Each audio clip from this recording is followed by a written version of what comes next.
I've created a user-facing mesh sensor network utilizing 3 different components to carry information across the stack. The mesh network communicates with our network bridge over BLE to send data and receive commands.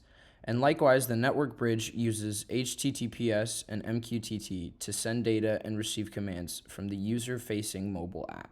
At the lowest level, the mesh network runs on 2 XG24 Explorer kits.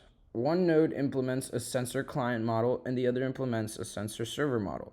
The sensor client also acts as a dedicated BLE peripheral with an attached GAT server. This GAT server is what bridges the mesh out of the rest of the system. It gives external centrals a way to read mesh data and write commands back into it. Both nodes also use a custom vendor model. The vendor model lets me define my own opcodes for pushing bytes and events between nodes outside of the standard sensor model spec. On boot, both nodes each go through a provisioning sequence.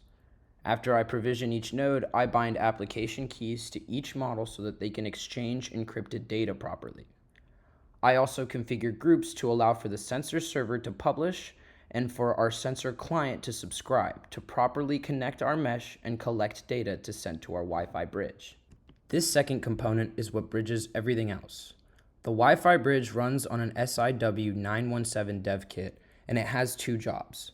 Its first job is to connect to the mesh. For this, the board acts as a BLE central, and it scans for the main mesh node, connecting to its GAT server and discovering the relevant characteristics.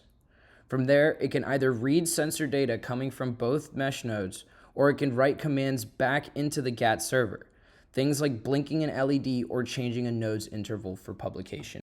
Once we have connected to the mesh network, the SIW connects to the mobile app via 2 different services. First, an MQTT broker called EMQX. I publish sensor data to nodes topics and subscribe to a commands topic.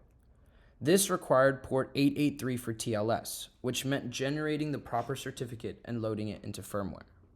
Second, I connected to a Firebase real-time database over HTTPS. Sensor readings get persisted there with post and put, and the bridge pulls Firebase with get to pull down user commands. Firebase also uses Google's certificate chain, so the HTTPS client had to be configured with Google's own cert as well. Our final component is the user-facing React Native mobile app. It is a React Native dashboard that listens to the Firebase database and renders the latest sensor reading for each node based on the set interval, updating both temperature, humidity, and light. The user can also send commands downstream. Tapping blink for either node writes a command into Firebase. From there, the SIW917 picks it up and forwards it through the GAT server into the mesh, where the node then executes the targeted command. The same path also handles the set interval change per node. Overall, this was a really fun project to just get working, and it's awesome to have full stack experience with embedded systems.